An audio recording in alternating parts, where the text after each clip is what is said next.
Welcome to Hindsight Hacking. I'm Corey Carter. And I'm Ron Cool, and you are listening to Hindsight Hacking, where we have talked to hundreds of entrepreneurs hacking their hindsight to give you clearer foresight. And now, as we still bring you these same great, amazing interviews each and every week, we are adding bits and pieces to serve you in such a great way. These bits and pieces are some mindset hacks, visibility hacks, traffic hacks, and more on the Daily Hack. So we want to make sure that you have all the tools and all the resources that you need to gain more visibility and gain more traffic. And obviously, to get more sales. So head over to gethhm.com/toolbox to grab your free resources to get the help you need to get more.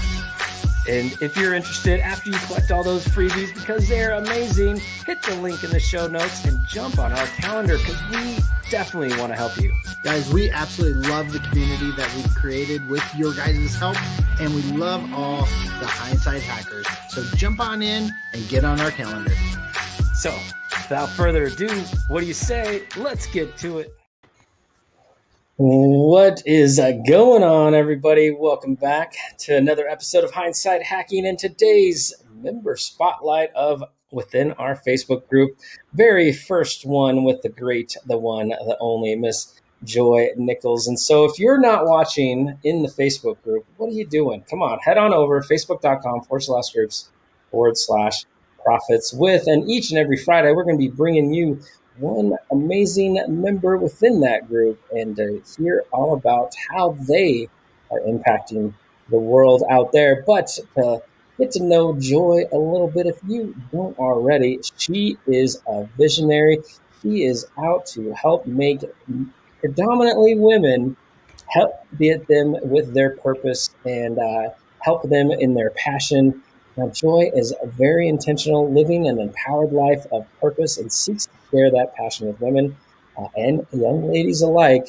And Joy is an ordained elder in Full Gospel Baptist Church, and that her faith has given her strength, uplifted her joy, and deepened her love for others. And all of that stuff, I tell you, because it is so true. We've had the pleasure of knowing Joy for now going on, I think, close to a year.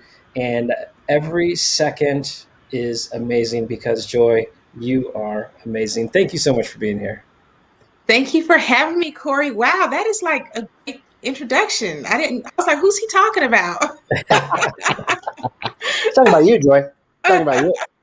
No, but it's so true. I mean, we've worked with you on many different projects, and you're always out there to try to make things better or to help people or create an impact. And that's why we love you so much. But before we get too far into the interview, why don't you take a minute to kind of give the audience a little bit of background and who you are and what you do. Well, my name is Joy, as Corey so graciously said. And outside of all the other stuff, I am a mother. I'm a wife. I am a master gardener. I love to garden. That's one of my things. And I am in law enforcement. And I just really, I really love people, especially women, in the sense of I want people to be able to live a life of purpose and not die with purpose unfulfilled. And so that's my passion. And so it comes out in different ways and avenues and venues, but that's what I try to do. And I have fun doing it. So, and I get to meet great people like you guys along the way. Well, thank you very much. But Joy, you are a little bit modest. And so definitely this is a chance to toot your own horn. Otherwise, Ron and I will be forced to do it for you throughout this conversation. But my first question, and it's not really a question, it's more of I want you to share your story of how you didn't really want to help women, but you were forced to help women because all the signs pointed you to that direction, and now you love every second of it, and I know you wouldn't change it for anything. So tell the story of how you ended up wanting and needing and being called to serve women. Well, it's kind of funny. I knew like since I was a little girl, like around 10 or so, that I had a calling on my life to serve women and young girls. And so as you grow up as teenagers, in the time that I grew up and everything, I didn't really like to hang around girls because they were messy, they were catty, and I was like, I don't have time for all of that. Like most of my friends were guys. And I had like two girls that were my friends, and then the rest were guys. And I just didn't want to be bothered because back in the day, it just was like, oh, it was drama. They always had something going on. And I kind of bought into that thought process that women couldn't get along, and we're always in competition with each other. So I kind of bought into that. So fast forward, my first job in college, I worked at an all girls probation school, and I was a site supervisor there. And I was just like, it's all girls. And let me tell you, everything I thought happened, all the drama, all of this, all of that kind of stuff. But I actually really excelled there. And then I ended up having my first child, which was a girl. And I was like, God, I want a boy, I want a boy. And it was a girl. And, she's been a blessing to my life. And so then I get hired with where I'm working at now. And it's just really funny. My first assignment was at an all girls institution, all girls women's institution. And I kind of was just like, okay, God, you're real comedy. Like, seriously, I told you I didn't really want to do this. And this is not like, I know I'm not called there. And God was like, oh, not only did I call you, you're going to do it. Like, I'm not even give you a choice. And if you had any doubt, every move you make is going to go in that direction. Right. And so I got promoted, came out, my caseload, mostly women. And I was just like, seriously? And then I had my second child. Guess what she was? A girl. So at that point, I said, okay, God, I surrender, and I'm going to yield my life into what you want me to do. Just tell me what it is that you want me to do, how you want me to do it. I won't fight you on it no more. And ever since that moment, it's kind of just flowed, and my heart and the passion that I've had for it has genuinely grown. And I've come up out of that mindset that I originally had when I was younger, going into that. And so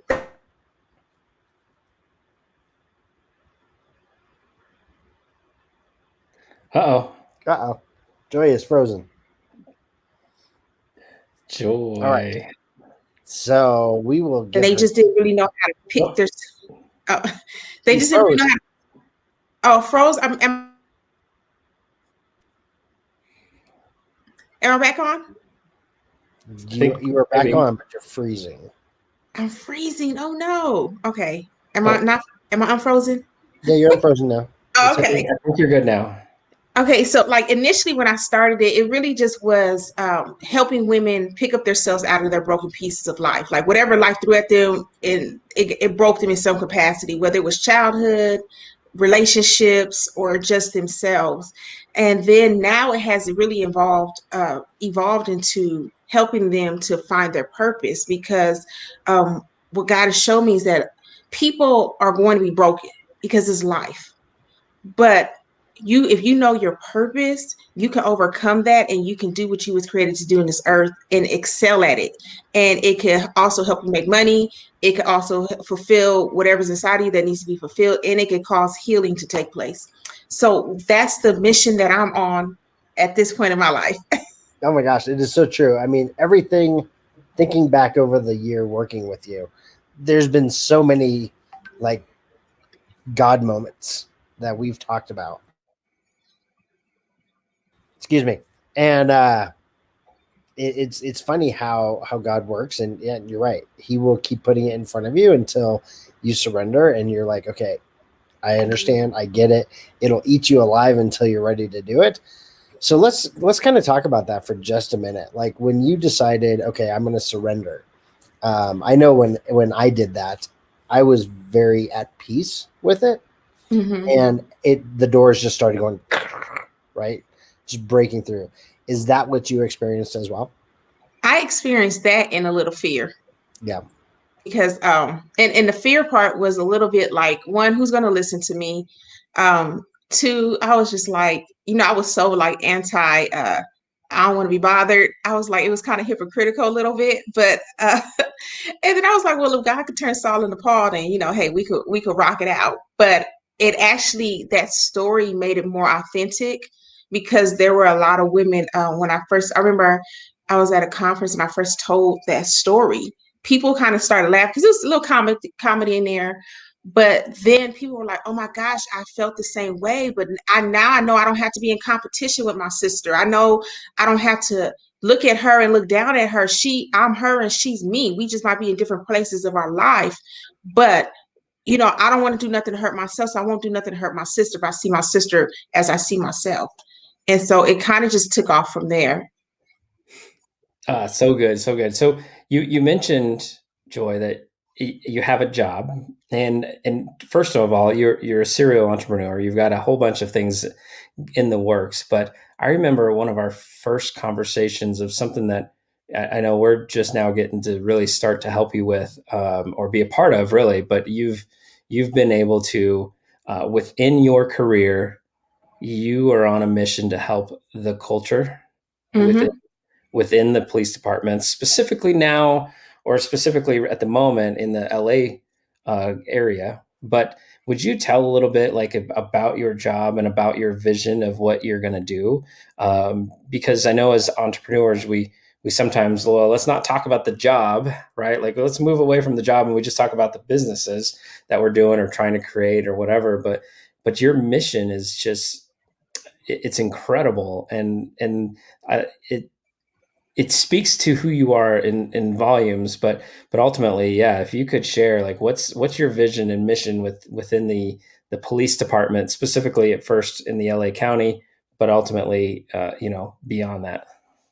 Well, I saw just within my own job, that there were a lot of cracks, just within the culture. And this is no shade to my department, but but just within the culture, and it produces what the cracks produce is what we saw out. And this is not just in my department; it spans departments, law enforcement agencies across the board. But the cracks that are in an agency's culture, it produces what we saw in the protests of 2020. It produces things that we saw, systematic stuff that we have seen in past decades against blacks and disadvantaged people, and things like that. And so I was watching TV last year, and I saw George Floyd, I saw the protests, I saw all of these things happening, and my heart went out, and then my phone started ringing. I started to get calls from friends, I started to get calls from colleagues, and the question that they were asking, depending on what side of the coin they were on, is, how you feel about this? What's your thought? Because I am a law enforcement officer and I'm a black woman, and so I was getting those questions, and my thought was, at the end of the day, everybody lost. A man lost his life, an officer, now we know, lost his freedom, which in turn his family has lost something. And so um, I created a company that will address those issues. And it's not to beat up on law enforcement, because there are some great cops out there. There's some great parole and probation agents, and things like that. There are a lot of great people out there who don't wake up and say, I'm just going to act, I'm just gonna, I don't like, I'm gonna be racist, and I'm gonna go out here and find out whoever I can come in and do these things with. They're genuinely going out, waking up every day, putting on their stuff to go help the community that they're served. And at the same time, on the flip side of that, the community, there's everybody in the community is not a bad apple. And so I created my business to go in and address these issues, to help police agencies develop a healthy organizational culture, to get training such as emotional intelligence and implicit bias, and these things, to say, who is the person behind the badge? Because when we find out who we are behind the badge, when we put that badge on and we go out there, we are that same person. And if that person's not a good person, if that person's not the best version of you showing up, what steps can we take now to become the best version showing up to serve the community that we signed up to serve. No, I love that, and I love that how you put it and how you're approaching it, and it's got to be difficult. Like it's got to be. I can't imagine either side of the coin. Like I just can't. Like this side of, I mean, it's so passionate on both sides, and like even like as a police officer, I know you and I have talked about this a couple times. Like as a police officer, holy smokes! Like now is not the time to be a police officer. Like, oh my goodness! Like what can you do right? Right? And not saying anybody was right or wrong, but like as a police officer, I would have to feel that way. And how do you just go about the work knowing all this animosity is building towards the badge, even though you are a good person and you're trying to make an impact? Like you walking down the street with a badge, like, is that scary? Well, I'm not. I'm a probation officer, but it's we kind of do similar. We kind of do similar things to police officers, but we're all in the same law enforcement family. But it is. I'm gonna say this: at that time in June or whatever 2020, it was scary because you didn't know if people looked at you and said, "Oh, she's kind of like that," or or this or that. And then at the same time, you look at it from just being a person, you know what I'm saying? Because I don't have a badge on 24/7. I got a Right, whole lot going on when I leave right, work. right, right, right. But you kind of you look at that, and I just this is my thing. I wake up and I don't know how what everybody else does. My thing is God help me to serve your purpose at work. And and that's how I take the approach, because I remember when I first got hired, one of my supervisors, the very first thing she told me, and I take it with me to this day, and I'm going on 17 years. She said, the people that you see today are somebody's auntie, sister, cousin, whoever, and that you might see them later on out in the street. And so you need to treat them, do your job, but treat them with respect. And that thing has stuck with me.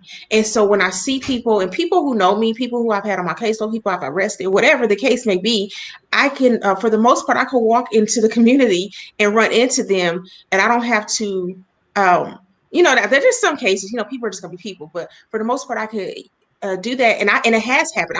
I've been out in the community with my kids, and people that I have arrested have walked up to me and said, "Hey," and I'm like, "Okay, hey," and I'm kind, you still kind of looking like, "Okay, what do you want?" Like, Now's not the time. Now's not the time, right? but Right. they're like, they gave me hugs. They've been out there with their wives or their kids. I'm like, hey, because of you, it was good. You've helped me. And I remember one guy in particular. I've arrested him multiple times. Now that I think about it, and he he came. He saw me in the grocery store, and he was just like, "Hey, Miss Nichols." I was like, "Hey, what's going on?" When I saw him, my first thought was like, "Oh crap." Right. Like, am I gonna Right. have to fight? Am I gonna have to, is it gonna be all good? And he said, he came up and gave me this big old hug, and he said, wait, hold up. And I'm looking like, I don't want to wait. What are you going around the corner to go get? And so he came back Mhm. with his mom, his wife, his newborn baby. And then on his phone, Wow. he showed me his degree. He said, "You told me," he said, "I never forget when you arrested me. You said, I am not going to allow these streets to kill you. And so I'm doing this for your own good. And if you want to come out here and act the fool, then fine, but I'm not going to do this because you got so much inside of you." He's like, he said, "I have a wife now." He said, "I just bought me a house. I just graduated from college. I got a little baby." And he said, "I'm starting my own job." I guess he was starting his own business of some sort. And so it was one of those things. Now, I just think, and that was just because my job function at the time allowed me to be a little bit more intentional with the community that I was Right. placed in, that I served. And so, and I just kind of look at that like my job, I look at it like I'm doing it unto God. So yes, I'm going to have to make arrests. Yes, there's going to be times where I'm going to have to make those hard decisions. But there's also times in the back of my head where when I come in contact with somebody, this is somebody's loved one. And if it was my loved one, I would want them to treat them with respect, whether they're doing wrong or right. Yeah. So true. Love it. And again, that's you serving your purpose and in a way that sets you apart from others. You treating others with respect in all walks of life. It doesn't matter their past, their current status. It's just if they need some help, I know you're willing to give it. And so amazing. But let's move on. You've got the business of helping culture within the police departments, but then you've also got some other things going on. You might have recently started a podcast, and then you might have recently been asked to do a TED Talk. You might be writing a book. You might have another Thrive and She's Purpose busy. She's a business. busy woman. Yeah, like what is up? What is going on? What's the mission? What's the grandioso plan? Like, tell us, like, what do you got in the works? Well, okay, so the podcast, this guy I met these two guys. One's named Ron, the other one's Corey. And I reached out to them initially because I was like, hey, I need some help with some branding things. And as we started working together, this guy named Corey, he kind He's of like, mean, isn't he? He's a mean he about kind of, he yeah, kind of yeah. bullied Yeah, me. you tell him. You He tell him. bullied me into a podcast. And I was like, I don't want to do it. I'm not doing that. That's not my calling. I'm quick to say that ain't my calling. And then so every time we would talk on our strategy calls, me and Ron would be, I just kind of started trying to avoid Corey. And Corey would sit there while me and Ron are chatting it up. And then at the end of every call, he'd be like, so Joy, you want to do a podcast? I think you should do a podcast. Joy, that'd be great. You got a lot to talk about. And so finally, I was just like, fine, Corey, I would do it. And I really agreed to just do the podcast to get Corey off my back. But that was a God moment too. You got to tell that's part of the story. It was a God moment because Corey, God was using Corey to push me, and because I sure wasn't gonna do it. And he would send emails and text messages like, "Hey, so you doing a podcast?" Persistent. Yes, I was. Yes, he was very persistent. And if you guys are listening to this and you're seriously like thinking about doing a podcast, these Hindsight Hacking Media, these guys are great. They take care of everything for you. Even if you're not tech savvy, don't worry about that. All you got to get up there and do is do you. But so I ended up doing a podcast and was nervous and then kind of just did it. And I ended up enjoying it. And out of that podcast, I got people just kind of started flocking to me and started asking me to come. Like I spoke at a virtual conference in Jamaica. I wasn't in Jamaica, but the conference was in Jamaica. I wish I was in Jamaica. Right. I ended up speaking at a virtual conference there. And then I got reached out to possibly be on a TED Talk. That's still kind of in transition and stuff, but I got reached out to for that. And then just people started reaching out to me like, hey, I love what you're saying. I love your mission. Can I be on your podcast? I got this, I got that. And it's just it kind of just took it took on a mind of its own. And now it's kind of just doing its own thing. And so the hardest part now is just strategizing which episode to release and when. Right. But it definitely was it's been a blessing. And I realized that it's a way to get the mission out. It's a way to get the impact out, to impact even across nations. Because where was I at? I was trending in Italy. Where was I at? On the charts. Yeah, all over. Oh yeah, you were all over the place. You went global very quickly. And it was fun to watch and see, but your message went global very quick. People responded to it. And what's cool about it, you had people reaching out faster to you than we've seen before. So it was awesome. So it really was resonating how you were approaching it, what you were talking about, and what people wanted to hear. Yeah, and that was, I don't know about you guys because you guys are like professionals at this, but like starting it, I was like, it went back to that, who wants to hear what I got to say? Mm-hmm. And, it's so important. And I don't know if anybody else feels like that, but it's so important to overcome that because you got to. Everybody. You said everybody. I literally went to bed one night and I was like, why is someone going to listen to our show? Like, why are we even doing this show? Right. I had this weird doubt. And I remember laying down and I go, our show is going to be cool. And that's why people will listen. Went to bed, called Corey. I said, people are going to listen because it's going to be cool. And that was the last time I even put any thought to it. And I mean, that's so true. You got to get that thought, that voice out of your head, because at the end of the day, if you didn't have nothing to say, if there was no purpose to your life, well, it's time to die. You know what I mean? It's time not to True. be here no more. So, True. that's something to combat that. But I thank you, Corey, uh, for pushing, and getting me off my butt, and having me come up out my comfort zone to do this. And Well, thank you, Ron, for the cool graphics. But Corey, you was the, That was Corey. It was Corey. yes. He is very persistent. Even if I try to squirrel, because I'm the squirreler, he's like, okay, that sounds great. How about we finish this? No, I want to work on that. Oh yeah, he's quick to bring it right back. Like, oh yeah, all the time until it gets done. But I needed that, so it works out great. Yes. Well, it was my pleasure to help. And again, when you know someone has the message that needs out there, like you just have, like, I don't know, a God moment or what. Like so it was in me. I had to kept bugging you to do it, right? And we have another person that we talked to him in October of 2020, and he was like, "Yes, I want to start a podcast first of the year." And so he's a ex-preacher. Ex-preacher as well, and his message is predominantly for men, but it is so good. Like it almost brings me to tears every time I talk to him. And so like January 1st, guess who started bothering him? He hasn't launched yet, but last week, like we officially started the work committed. to move forward. He committed. And he also was like, Corey, stop bothering me, but it's good of you to bother me. So I'm trying to tell you, when those notifications come up, you're like, you kind of just gleam at it like, oh crap, like Corey. It's Corey again, like, But Corey, you just keep letting God use you in that capacity, because that's really a strength for you, and because you've even pushed me to finish, my Thrive program. You helped push that, because I was like, I don't know, and what you don't know is that you guys' push for the Thrive program caused me to finish my book. So I just really appreciate all of that too. It's a pleasure, man. And this journey, I'm loving it. Well, it's amazing how God works, and where you think you're going might not be where He wants you to go. Mm-hmm. Right. So you have to just understand that everything has a place. Everything is leading you to what you're called to do if you're following the purpose.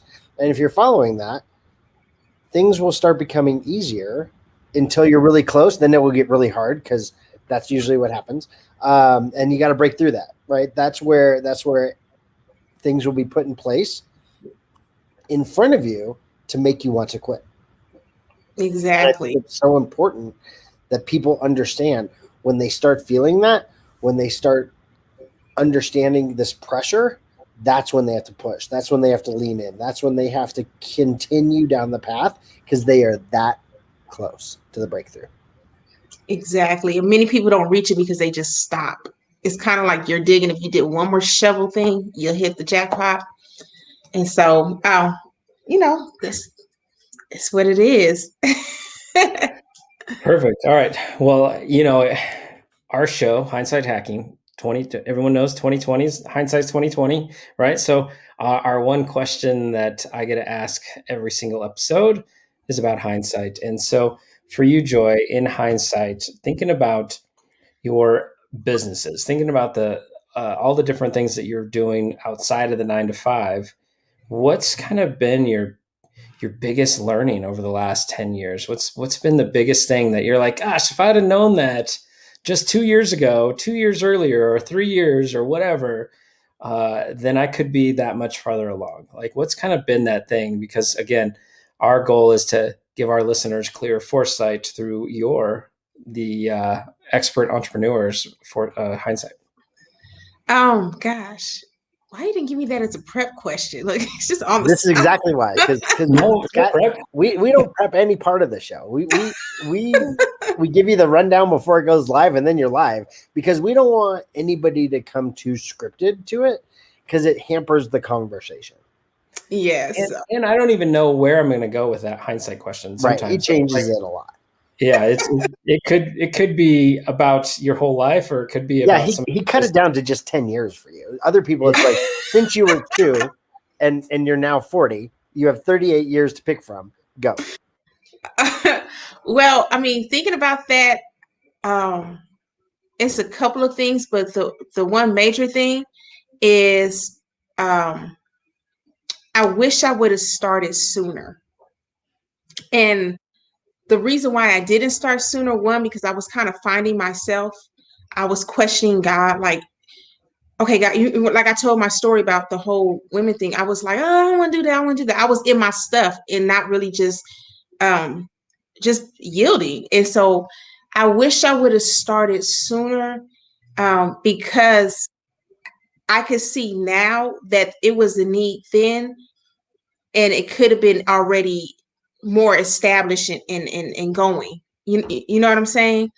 But I know that because our God is perfect, he does everything in his own timing and in his season. And some of the stuff that I went through, some of the stuff that I did, I was hesitant on. I had to go through that so I can have a more solid foundation now and can't really be moved and shaped by things that are coming up.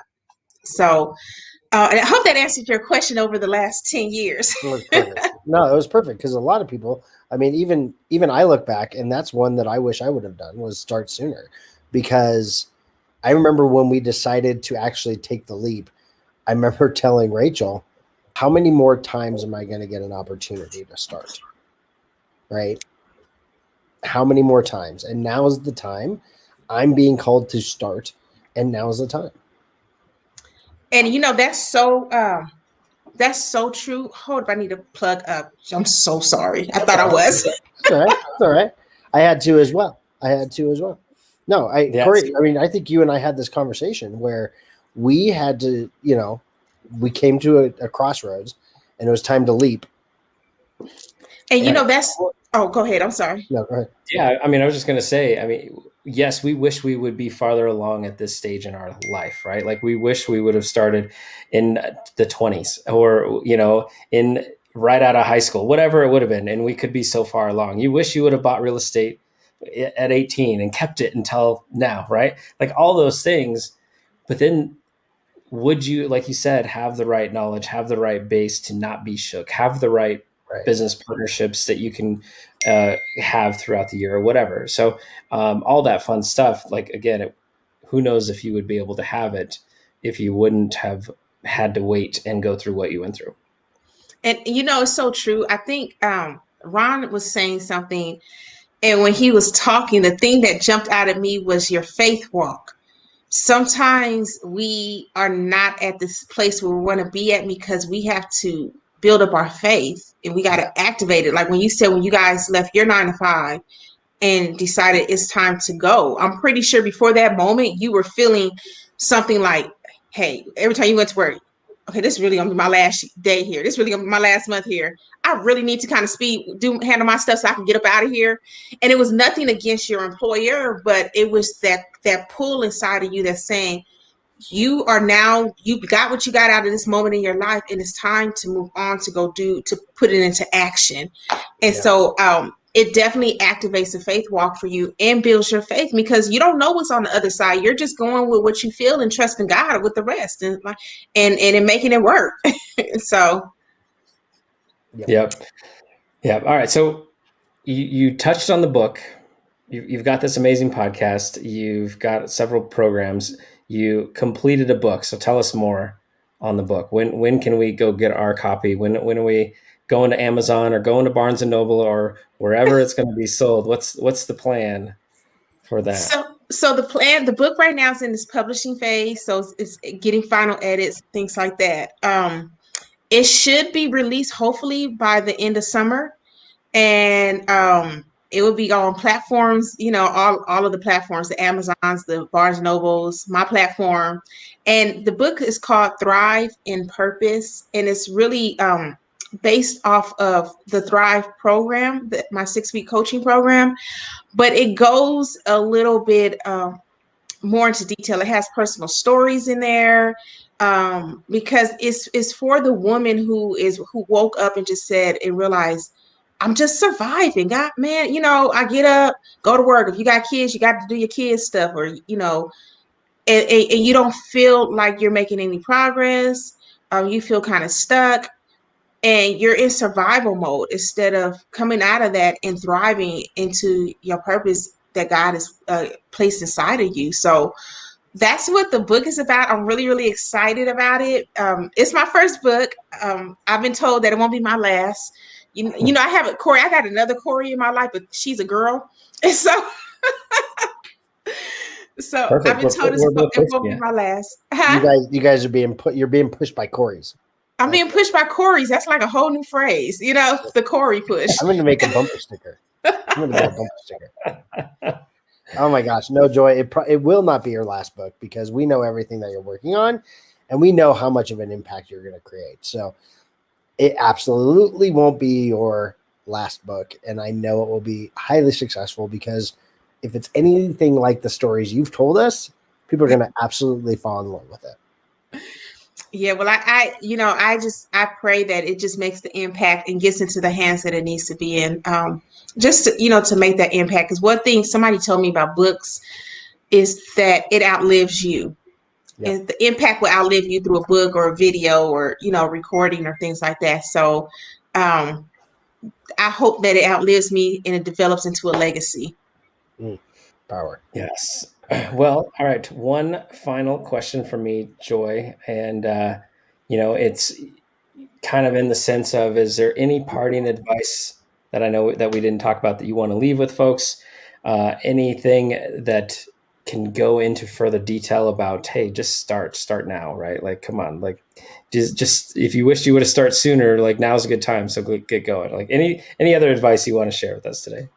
The first advice, it's okay to be scared, but just do it scared. You have to start. One of the biggest tricks is to stay in fear and not move. Fear is meant to be stagnant, and you got to overcome that. It's okay. It's like getting on that roller coaster. You already know flags or whatever part of the nation you're at, and that big roller coaster. You know that drop is gonna be scary, but you get on it anyway. You got to go through the drop to get through the ride. And so it's the same thing. If you're out there and you're an entrepreneur, if you're sitting there right now watching this and you're like, I have a business idea. I got a passion inside of me. I want to do this project. I want to do this, create this movement. I don't know if people are going to listen. I don't know if it's going to happen for me. I don't even have the funds.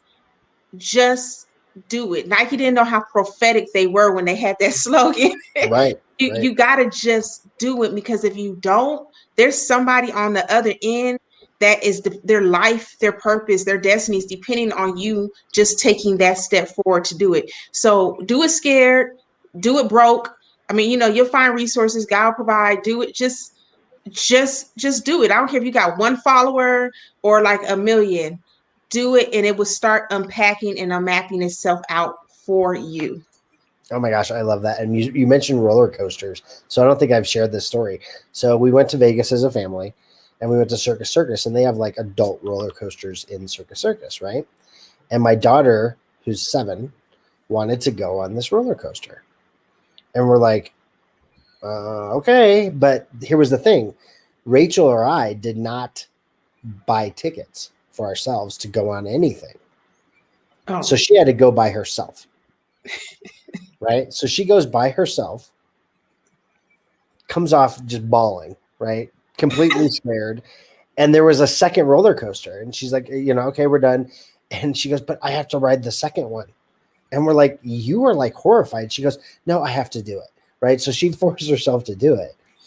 She didn't like it, but she did it. And she decided she's not going to do the New York roller coaster when she's tall enough now, because she doesn't want to do it. But it was a great thing to watch that she put herself in the position to do it by herself. So I was super proud of her. But then she actually knowing how scared she was, she actually pushed forward and did it again. So it was awesome to see that. But I know there's people out there that are clamoring for your book and want to get something from you. So how can people connect with you, Joy? Well, people could connect with me through social media, through Facebook at Joy Hunter-Nichols, or you connect me Instagram at Joy_Nichols. And then if you are interested in the 6-week coaching program, you can also get some more information at www.thriveandpurpose.com. And we would definitely love to connect with you on there. And there's some more things coming out. So just kind of follow me, hang out with me, and you'll see stuff as it comes. Absolutely. Perfect. All right, Joy. We appreciate you so much, and in more ways that you can know. And we appreciate today you giving us a little bit of a time and being our first member spotlight guest of this version of our interviews and on Hindsight Hacking. So, Joy, you're amazing. Your heart is so big, and again, we appreciate everything that you do. Thank you, guys. I appreciate you both, and I appreciate who you've been and what you've been in my life as well. Keep your mission going too. Thank you, Joy. We'll talk soon. All righty. Bye. Bye. All right, everyone.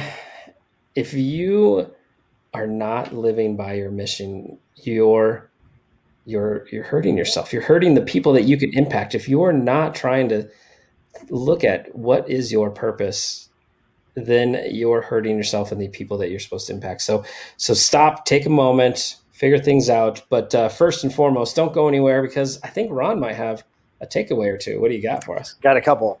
So one that I thought was just universal: treat everyone with respect, right? That one just popped out to me, and Joy lives that. And you could see by the people she's impacting, like they truly feel for her because she feels for them. So that's one. I'm going to give 3 because I like this other one. Well, let me expand on that statement though.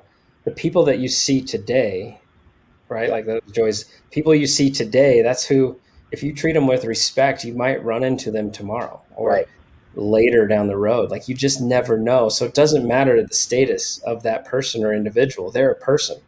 Yep. You treat them with the same respect that you're going to give to, that you want to be treated with, or that you dream of being treated with, whatever it is like that. Treating people with respect. I love that, because people you meet today, you never know how they can grab you tomorrow. 100%. And then I loved the analogy she talked about finding and fixing the cracks in systems and platforms and in life. And if that's your passion and you can fix a crack and that's what you're feeling called to do, that's an offer that you can offer to people, that other people, if you see the gap and you understand that there's a problem, you can make a difference in other people's lives just by fixing and filling that crack. Yeah. And I love that too. I wrote that down, not necessarily to share with anybody on the show. Like I wrote that down to start a conversation with you after this. Like nice. In my mind was, what are the cracks in our business, right? Like, right. And you're at home. What's the crack in your home? What's the crack in your relationship with your spouse? What's the crack in the relationship with your kids? Like, what can you do to fill those cracks and make it stronger?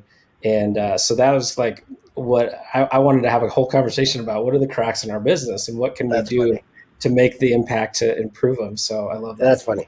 All right, last one. Just start. You can get stuck in the "I wish I started sooner" moment. And I used to say the "what if" statement all the time. You remember it, Corey?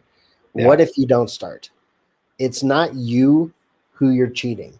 You're cheating who you can have impact on, and how you would have changed someone's life by you taking that step and you starting, right? And so just start. Yeah. So if you wanted to start sooner, then when's the best time to start? Yesterday or now.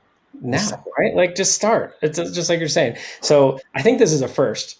I wrote down 3 different ones, and they were the exact 3 that you called out. So oh my gosh, dude, that is hilarious. That is a first. So that is hilarious, because usually you have a couple to add. So yeah, no, those are the exact 3 that I wrote down, and if you would have not called any of those out, I would have added it. So no, it was all cool, first. Man. It was all perfect. Joy is a first again on that one. So anybody out there, if you're watching, if you're listening, hit the show notes. The link to Joy's Just Us Sisters podcast will be there. Her Instagram, her Facebook handle, and thriveandpurpose.com. So for anybody out there, don't just survive, go and thrive with Joy and Nichols. Thank you so much, everyone, and we'll talk to you soon.